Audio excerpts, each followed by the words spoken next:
So now at the Youth Participation Practice Network, we have a very exciting speaker. We have Neerja from Y4Y VIC, who is here to talk us through setting up her youth-led project, which is based out in the west of Melbourne and focused on education support for young people. So I will pass over to Neerja. We will have an opportunity to ask questions at the end of the presentation. If you have any questions that are burning through the presentation, please feel free to throw them in the chat, and then you'll get a chance to ask them, or I can ask them to Neerja at the end. So I'll throw over to you, Neerja, to introduce yourself and talk us through your exciting journey. Thanks. Thank you, Sam. So hi everyone, my name is Neerja. I'm so grateful to be here with all of you today, and I'm the founder of Y4Y VIC, an initiative created for young people by young people to empower and support one another through meaningful opportunities and focusing on education equity as well. And yeah, I'm really looking forward to our session today and the opportunity to connect, share, and get to know everyone as well. Sorry, next slide, please. So before we begin, I'd like to acknowledge the traditional custodians on the land of which we meet today. I'm currently dialing in from the Wurundjeri, land of the Wurundjeri people, and I pay my respects to the elders past, present, and emerging, and would like to extend my respect to any Aboriginal and Torres Strait Islander people joining us today as well. And there's kind of like a icebreaker activity that I want to do. Like imagine you're back in year 12. And yeah, which one of these animals would best represent how you felt thinking back about, about your future and after year 12? And yeah, feel free to put it in the chat or share it in the group setting as well. I would say for myself, definitely a 9. I was waiting to get out of school and trying to just finish it off. Oh, I see 9s, 8s, 6. 6 for sure.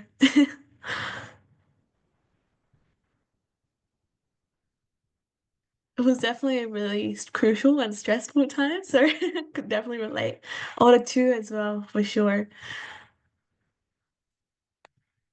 Does anyone have any backstories, any stories from year 12 that led to the specific number?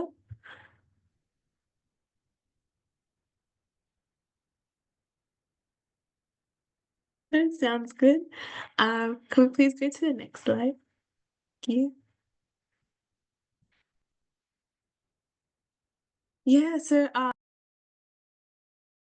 sorry, I'd like to share the backstory of Y4Y VIC and how this relates to the previous activity as well. So Y4Y VIC was born out of my own experience in year 12, and at that time I was actively searching for growth opportunities, leadership and advocacy opportunities, and I quickly noticed how these spaces didn't include or consider. Sorry, my camera is turned off. My laptop's a bit off, but yeah. I quickly noticed how these spaces didn't consider young people from the Western suburbs or represented them. And that was one moment, and there was a specific moment of time when I was looking for an opportunity and an organization I really admired, and they said they didn't want to expand into the West for their debating competitions because it wasn't their target student audience. And that comment really stayed with me from year 12 and onwards, and made me realize how passionate, capable young people from the Western suburbs and other areas were often overlooked because of the postcode or the area they came from, and especially because of the access and organization engagement issue as well. So Y4Y VIC started as a really general digital support and growth space, a space where young people could build skills, confidence, and connections. And that's where I learned how to create a website. I had a lot of draft systems and wasted so much time on making drafts, but finally got into a platform that I was happy with. It took me a while. And I, learned how to run a social media page, Instagram specifically, and, how to incorporate this and with my own lived experience. And it was a whole journey in itself during 2024. And at the end of last year and over time, the mission evolved to something even more personal. Next, please. Yeah, so as the first person in family to attend university in Australia, I had many questions about uni, about TAFE, and how to choose a course that really aligned with my passions, and especially how pathways worked. and you know what careers that were actually available. Like I had these questions and I didn't know who to ask and how to ask. And my school's career counselor was really kind and hardworking, but was stretched across years of year 10 to 12.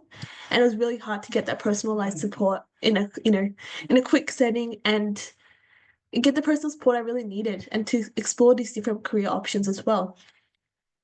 And this experience showed me that I wasn't alone and that so many people with similar backgrounds, similar experiences were facing that same confusion, isolation, and lack of tailored guidance as well. And yeah, so that's where Y4Y found its deeper purpose, becoming a fun, relatable, and accessible place where young people could ask these real questions about their future, support one another, and actually feel seen. A space where young people, we run by young people for young people, especially those who usually don't see themselves represented in the room.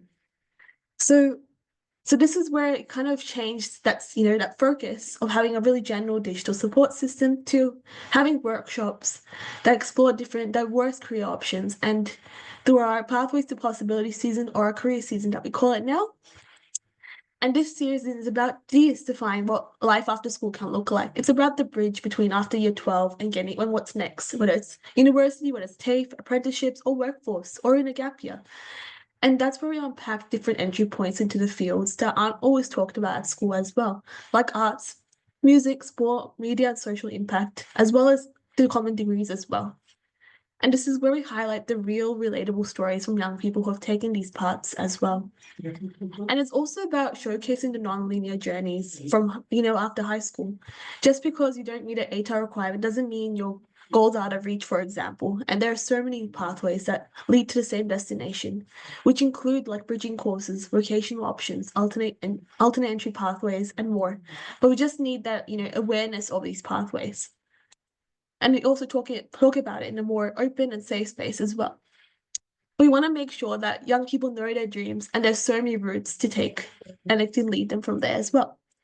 So Pathways to Possibilities, or our career season that we call it, is about flipping the narrative from uncertainties to exploration, choice, and confidence for our future. Right, please. And yeah, so with Y4Y, it's really about fully, embracing the strength of our community. And one of the greatest strengths I've found is the generosity of young people who volunteer their time to lead these workshops based on their career journeys and interests and passions. And yeah, I'd like to spotlight the team as well on the next slide. And that's the team. So this is young people throughout the West and beyond. Our main focus area is the West, and we're kind of based in the West, but our services and our workshops go all across Victoria. And yeah, so each young person volunteers 1 to 2 hours a week to support their workshops, and we're always open to have more young people joining us and sharing their career journeys as well.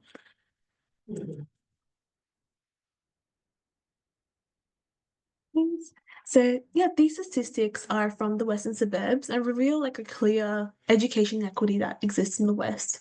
And it's not due to lack of talent or passion, but rather the lack of limited resources and engagement towards the Western suburbs.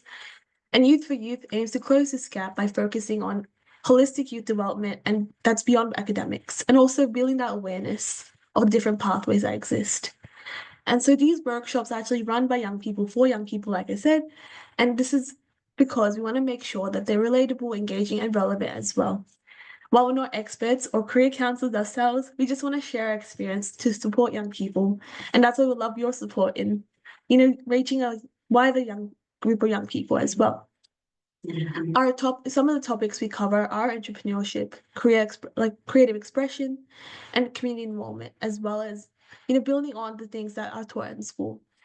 And by nurturing the passions and skills of young people, we aim to empower young people to thrive in all areas of life, not just the classroom and not just academics that often schools really focus on.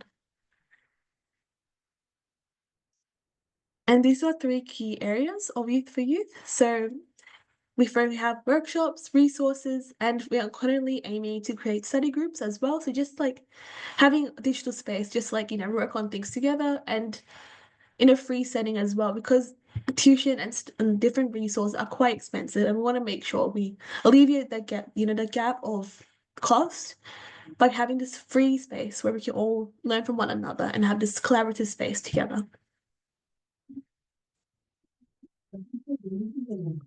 activities. We also have a website, so that's the link here, and that's where young people go to access the workshops as well as see different resources that I'll talk about in the next slide.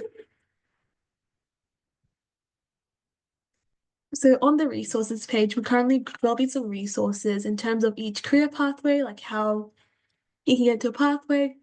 Also breaking down key like financial words, like for example, what HEX step is, well, all these keywords that, and breaking them down into a youth-friendly like lens. We also have a Stories of the West page where young people share their stories anonymously, or if they want to share the name, they can. And this is where they share the journey as well as what they've learned and what they want to pass on to other young people. So yeah, it's a really collaborative space, and that's kind of the aim of empowering one another and for youth being for youth. We also have an Instagram page as well.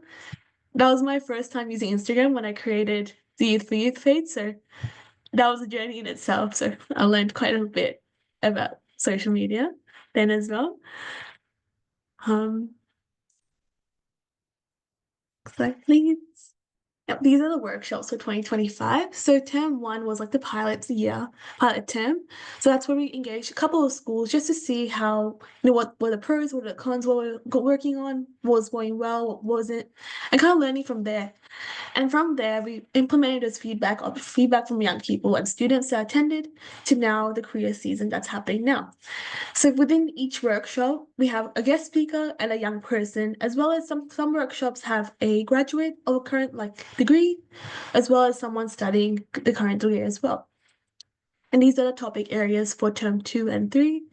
And we're also having specific workshops on sport, music, and creative arts as well. And term 4, this is still not set in stone, but it's about what is after year 12. So, getting into casual jobs, Christmas casual positions, as well as knowing your school, workplace, and volunteering rights as well. And self-care is especially important after year 12 and winding down from that incredible year. Slide, please.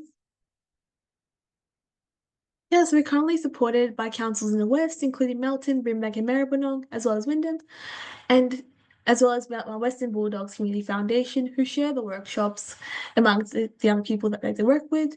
And we're also working closely with Raise Our Voice Australia, as well as the Beginning Project by Ikram, who's currently in the call today, who I'd like to give a shout out to. Thank you, Ikram. Next slide, please. And yeah, we'll love your support, whether it's through funding, volunteering with us, or spreading the word about Youth for Youth in the community, or even partnering with us. We would really, or even providing mentorship and offering advice, because it's really youth-led and we're learning in the process as well. So any form of support would mean a lot. And yeah, every contribution makes a huge difference in what we aim to do, as well as the young people that we're currently engaging with and the future young people we aim to engage as well. And thank you. Just a small me. Thank you, guys.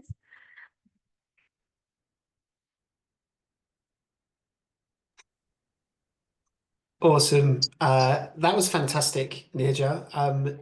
What an inspirational story, just seeing that gap and need and relating it to your own life, but also then finding the connection across your peers and across your local community. I know that the rest of the network will have got an awful lot from that presentation. There's some great comments in the chat box. Athena's talking about how proud she is and how much she can relate to it, that feeling of being lost and seeking connection and a place to belong. Ikram, I think, enjoyed the shout out, got a big heart for you there. And then, yeah, lots of applause and claps from members of the network. Seriously brilliant, says M. Ireland. One question I had was just around, yeah, you talked about volunteering there. Is there spaces for older people to volunteer as well? Or is it more about peer-to-peer volunteering, having young people? Or maybe the speakers at your workshops, actually, could be a way. Yeah, it's really open to anyone, really. Whoever wants to contribute, it's open to any age group. And if you like to share your experience, or even helping with communications to schools, or creating resources for young people in a youth-friendly tone and setting. So yeah, it's really open to anyone, and we'll really be grateful if anyone would like to volunteer. Yeah, brilliant. Okay.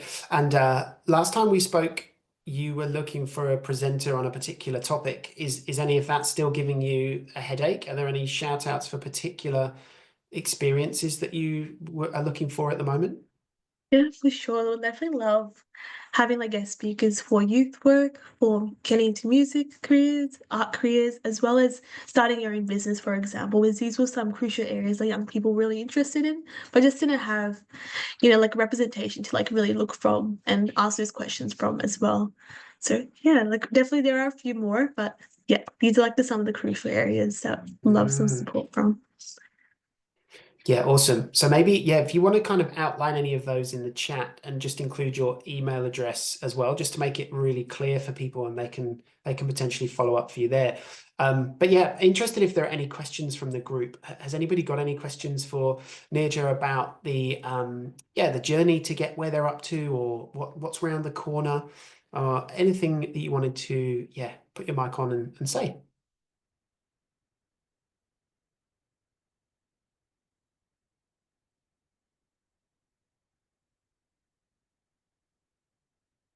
Oh, yeah, some nice things still coming. Oh yeah, you go, Jay. Sure. Hey Neerja, I wanted to ask, like, does it have to be based in the West, or are you getting support from like ones outside of Brimbank, Melton, and the West area? So far with councils, we have been like really focusing in the West, but like in terms of the services and the workshops that we run, it's really broad. So really anyone from Victoria, any student can join from Victoria. And for support, like we'd definitely be open for anyone that would love to support us. And yeah, Sweet, sounds good. Thanks. thank you. Yeah, I guess my take on it is that you found quite a sort of successful model, and you're possibly going to be looking at growth quite quickly. So it'll be interesting to see what does happen next. Yeah, where you end up going to particular areas. There'll be people on the calls that'll be knowing that there are young people in their area that have particularly low statistics around further education, higher education. And it might be that they can chat with you directly about kind of creating ways to set up a version in their areas, which would be super cool. Oh yeah, Fletcher's based out in the West and he's keen to connect as well. Bit of advice from Cass at Uniting about the Arts Centre. Melbourne has some great opportunities for people starting in any arts careers. Lauren's just recognizing what a big task you've undertaken and how impressed she is with you.